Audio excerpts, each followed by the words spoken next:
The Accountant 2 is a direct sequel to Gavin O'Connor's 2016 action movie, but it is noticeably different in its execution as it pulls from one of the best parts of the first film.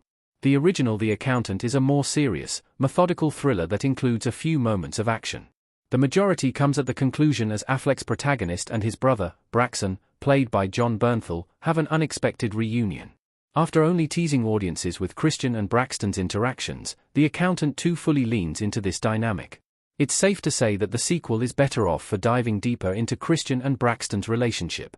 The Accountant 2's Rotten Tomatoes scores are significantly higher than the original film, sitting at 76% compared to 53% for the original, and Affleck and Berthal's chemistry is a major reason why. They lead The Accountant 2's cast with ease as the deeply personal emotions and often hilarious situations that come from the brotherly pairing. Just how well the sequel works with this buddy genre format should not be too surprising, either, after the first film. Ben Affleck and Jon Bernthal were only together for 5 minutes in The Accountant, but their great dynamic was evident. The two actors are the best part of this franchise. The question of whether The Accountant 2 is better than the original ultimately comes down to personal preference, but the sequel comes with the built-in advantage of being able to utilize the chemistry between Ben Affleck and Jon Bernthal to its full effect. The pair were mostly separate during the first film and only really had one 5-minute scene together. Right at the end of the first movie, when Braxton and Christian realize they've been chasing each other, they have a very touching conversation in which Bernthal's anti-hero argues with his brother for not staying in contact as adults. It's an emotional reunion that pushes home the film's key theme of Christian's neurodivergence and its effect on his personal relationships. The lack of earlier scenes together was necessary to facilitate the twist reveal that they're actually brothers. The Accountant 2 finally gives them the screen time they need to solidify themselves as a compelling sibling duo. From this moment in The Accountant's ending alone, it was clear that Bernthal and Affleck were the key to unlocking the potential of this action franchise.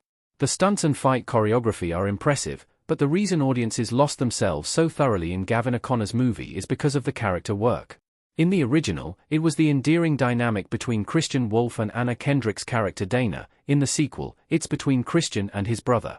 The Accountant 2 fully embraces Affleck and Bernthal's chemistry, and it's better for it. The film is transformed into a funny buddy-cop adventure. Thankfully, The Accountant 2 really takes advantage of this fraternal chemistry between Affleck and Bernthal, transforming the story into a buddy-cop-style film with plenty of funny moments that weren't possible in the original. From Christian's dancing scene in the dive bar to their interaction with the sex workers in the motel, there are some genuinely hilarious moments in The Accountant 2 that are only made possible thanks to these two actors.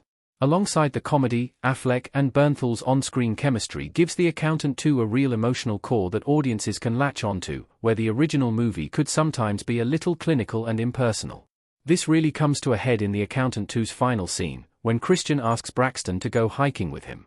Concluding the film on this note is such a touching way to wrap up the story, proving that all along, it was a family drama above all else.